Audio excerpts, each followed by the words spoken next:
जय श्री राधे कृष्णा। इस पेज पर संपूर्ण गीता की कथा की वीडियो डाली जाएगी। अगर आप हमारे साथ जुड़ना चाहते हैं तो पेज को फॉलो जरूर से करें। शुरू करते हैं। हे कृष्ण, मैं न तो विजय चाहता हूं और न राज्य तथा सुखों को ही।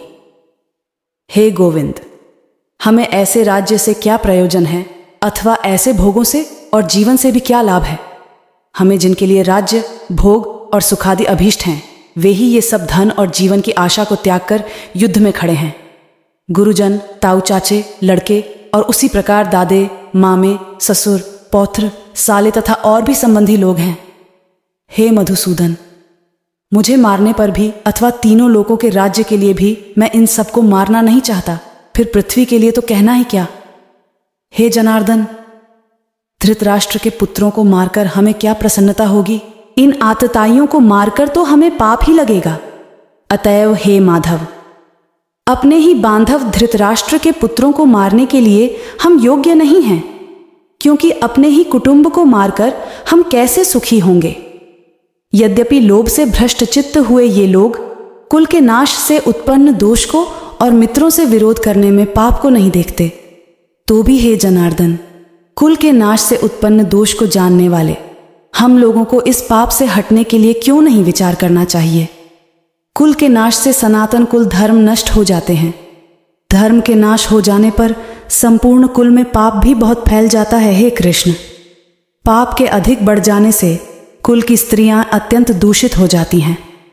वर्ण संकर कुल घातियों को और कुल को नरक में ले जाने के लिए ही होता है। लुप्त हुई पिंड और जल की क्रिया वाले अर्थात श्राद्ध और तर्पण से वंचित इनके पितर लोग भी अधोगति को प्राप्त होते हैं। इन वर्ण संकर कारक दोषों से कुलघातियों के सनातन कुल धर्म और जाति धर्म नष्ट हो जाते हैं। हे जनार्दन, जिनका कुल धर्म नष्ट हो गया है, ऐसे मनुष्यों का अनिश्चित काल तक नरक में वास होता है, ऐसा हम सुनते आए हैं।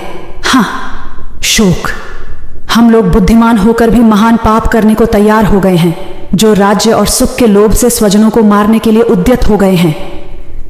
यदि मुंह शस्त्र रहित और सामना न करने वाले को शस्त्र हाथ में लिए हुए धृतराष्ट्र के पुत्र रण में मार डाले, तो वह मारना भी मेरे लिए अधिक कल्याणकारक होगा।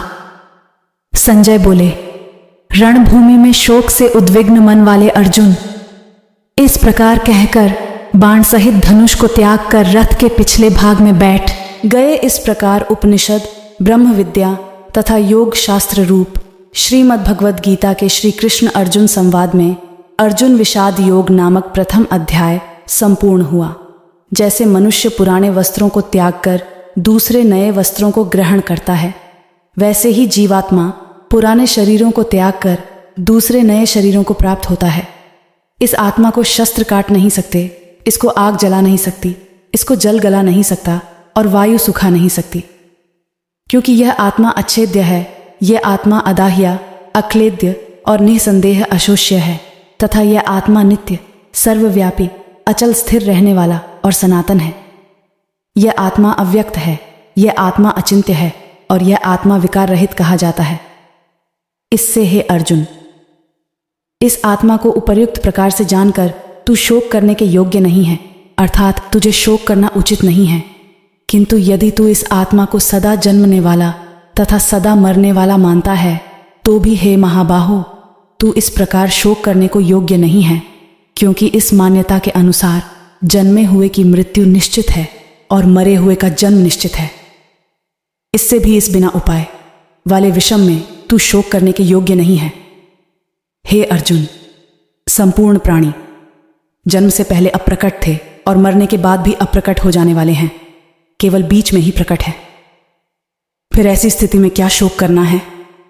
कोई एक महापुरुष ही इस आत्मा को आश्चर्य की भांति देखता है और वैसे ही दूसरा कोई महापुरुष ही इसके तत्व का आश्चर्य की भांति वर्णन करता है तथा दूसरा कोई अधिकारी पुरुष ही इसे आश्चर्य की भांति सुनता है, और कोई कोई तो सुनकर भी इसको नहीं जानता। हे अर्जुन, यह आत्मा सबके शरीरों में सदा ही अवध्य है। इस कारण संपूर्ण प्राणियों के लिए तू शोक करने के योग्य नहीं है तथा अपने धर्म को देखकर भी तू भय करने योग्य नहीं है, अर्थात तुझे भय नहीं करना चाहिए, क्योंकि क्षत्रिय के लिए धर्मयुक्त युद्ध से बढ़कर दूसरा कोई कल्याणकारी कर्तव्य नहीं है। हे पार्थ, अपने आप प्राप्त हुए और खुले हुए स्वर्ग के द्वार रूप। इस प्रकार के युद्ध को भाग्यवान क्षत्रिय लोग ही पाते हैं। किंतु यदि तू इस धर्मयुक्त युद्ध को नहीं करेगा तो स्वधर्म और कीर्ति को खोकर पाप को प्राप्त होगा, तथा सब लोग तेरी बहुत काल तक रहने वाली अपकीर्ति भी कथन करेंगे। और माननीय पुरुष के लिए अपकीर्ति मरण से भी बढ़कर है, और जिनकी दृष्टि में तू पहले बहुत सम्मानित होकर अब लघुता को प्राप्त होगा, वे महारथी लोग तुझे भय के कारण युद्ध में हटा हुआ मानेंगे। तेरे वैरी लोग तेरे सामर्थ्य की निंदा करते हुए तुझे बहुत से न कहने योग्य वचन भी कहेंगे। उससे अधिक दुख और क्या होगा? या तो तू युद्ध में मारा जाकर स्वर्ग को प्राप्त होगा, अथवा संग्राम में जीतकर पृथ्वी का राज्य भोगेगा। इस कारण हे अर्जुन, तू युद्ध के लिए निश्चय करके खड़ा हो जा। जय पराजय, लाभ हानि और सुख दुख को समान समझकर उसके बाद युद्ध के लिए तैयार हो जा। इस प्रकार युद्ध करने से तू पाप को नहीं प्राप्त होगा। हे पार्थ, यह बुद्धि तेरे लिए ज्ञान योग के विषय में कही गई, और अब तू इसको कर्म योग के विषय में सुन। जिस बुद्धि से युक्त हुआ तू कर्मों के बंधन को भली भांति त्याग देगा, अर्थात सर्वथा नष्ट कर डालेगा। इस कर्मयोग में आरंभ का अर्थात बीज का नाश नहीं है, और उलटा फल रूप दोष भी नहीं है, बल्कि इस कर्मयोग रूप धर्म का थोड़ा सा भी साधन जन्म मृत्यु रूप महान भय से रक्षा कर लेता है। हे अर्जुन, इस कर्मयोग में निश्चय आत्मिका बुद्धि एक ही होती है, किंतु अस्थिर विचार वाले विवेकहीन सकाम मनुष्यों की बुद्धियां निश्चय ही बहुत भेदों वाली और अनंत होती हैं।